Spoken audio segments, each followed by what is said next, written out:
चंद्रशेखर रावण से सीधा सवाल ये, देश की आत्मा जो हमारी उद्देशिका प्रियम्बल कहता है, उस पर चर्चा हो रही है या राजनीतिक वन अपमैनशिप कि हम हैं असल संरक्षक संविधान के, यह बताने में आज का दिन गुजर गया, या ईमानदारी की चर्चा हुई?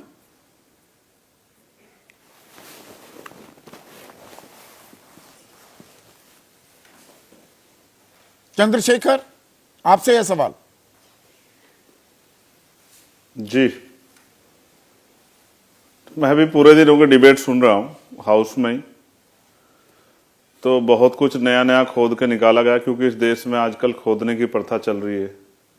सारी मस्जिदों के नीचे मंदिर हैं और मंदिरों के नीचे भी कुछ और है, तो बहुत कुछ खोद खोद के निकाला जा रहा है, आरोप प्रत्यारोप हो रहे हैं।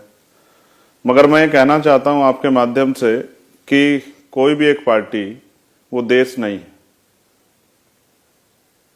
ये पार्टी आपस में एक दूसरे पर आरोप लगा रही, लेकिन ये देश नहीं है। और संविधान की रक्षा कोई नहीं कर रहा है, संविधान सबकी रक्षा कर रहा है।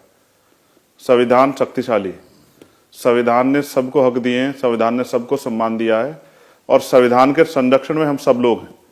अगर आज संविधान नहीं होता तो मैं मेंबर ऑफ पार्लियामेंट नहीं होता, और अगर आज संविधान नहीं होता तो देश की राष्ट्रपति जो है महिला नहीं होती, वो भी उस वर्ग से जिस वर्ग को बहुत सारे अधिकार और सुविधाएं नहीं थी।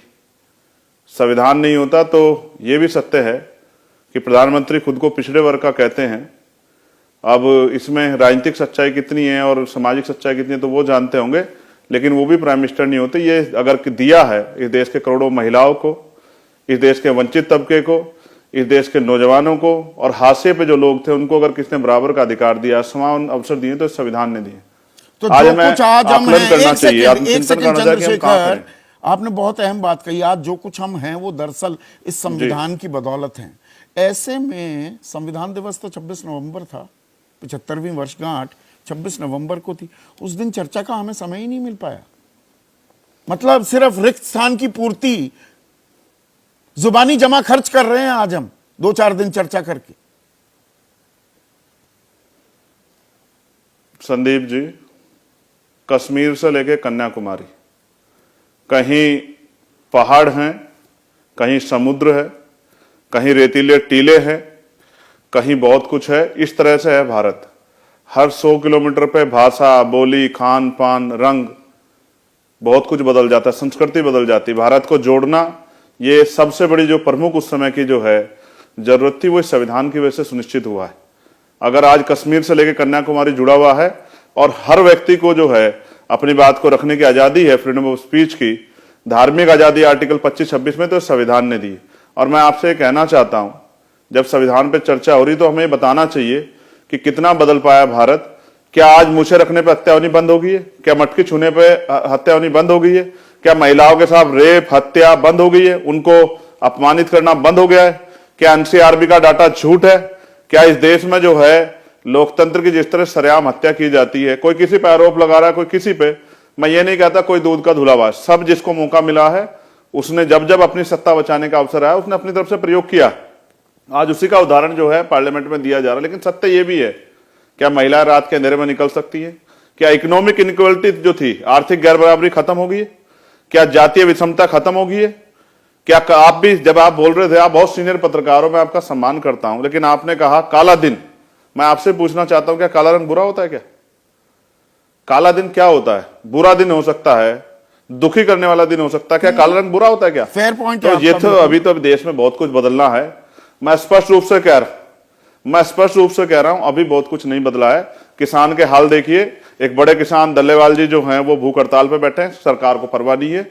नौजवान सड़कों पे है, तमाम तरह की कोई भर्ती ऐसी नहीं आती जिसमें जो है घोटाला ना होता हो। आज मंत्री जी ने कहा कि हमने पिछड़ा वर्ग आयोग जो है गठित किया, लेकिन उन्होंने ये नहीं बताया कि 49 शिक्षक भर्ती में जो है जो घोटाला हुआ उसमें सिफारिश थी पिछड़े वर्ग आयोग की, वो नहीं मानी उन्होंने, ये नहीं बताया। खाना पूर्ति हो रही है, उन्होंने ये भी कहा चर्चा के नाम पर, बहस के नाम पर खाना पूर्ति हो रही है क्या चंद्रशेखर रावण? नहीं, अपने अपने आप को बड़ा और सही साबित करने पर, संविधान का ज्यादा बड़ा समर्थक साबित करने पर होड़ लगी हुई है। सच ये है जिस दिन संविधान के एक मंत्री जी ने हमारे कहा कि एक बड़े नेता ने संविधान को जेब में डाल रखा है और उन्होंने उन्हीं की पार्टी के लोग संविधान को माथे से लगाते हैं। लेकिन दोनों में मैं ये कहना चाहता हूं कि जिस दिन संविधान के आधार पर देश चलेगा और इस देश में जाति और आर्थिक आधार पर विषमता खत्म होगी, एक आदमी इतना मजबूत है, इतने रिसोर्स हैं कि उसके कुत्ते एसी की गाड़ी में घूम रहे हैं, उसके यहाँ जो है 50 लोग खाना बच रहा है और एक आदमी भूखे पेट सो रहा है।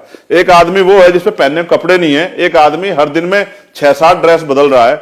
आर्थिक विषमता का दे रहा है, कह रहे इकोनॉमी बढ़ रही है, लेकिन क्या वास्तविक सच्चाई ये है कि कितने % लोगों की जो है आय में वृद्धि हुई है?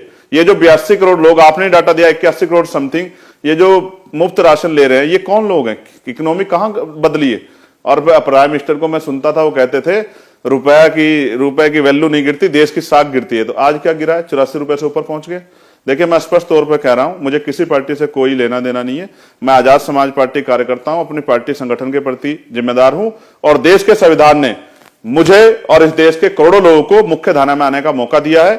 मैं संविधान जिंदाबाद करता हूं और मैं आपको विश्वास दिलाता हूं, मैं ये नहीं कहता कि हम ही समर्थक हैं और हम ही रक्षक हैं। मैंने आपको पहली लाइन से कहा कि संविधान ने हमें अवसर दिए। जब तक देश का संविधान है, ये देश तरक्की करेगा और जिस दिन संविधान को कुचल के, संविधान के जो प्रिंबल है उसको कुचल के कोई भी सरकार आगे बढ़ने का काम करेगी, वैसे ही देश कमजोर होगा। आज की सरकार देश को कमजोर करने का काम कर रही है, इसलिए हम लोग उसके मुखर विरोधी है। और अगर वो जाति और धर्म और आर्थिक आधार पर इकोनॉमिक इसको जो है गैर बराबरी को बढ़ावा देगी, तो हम सड़क से लेकर संसद तक उनका विरोध करेंगे।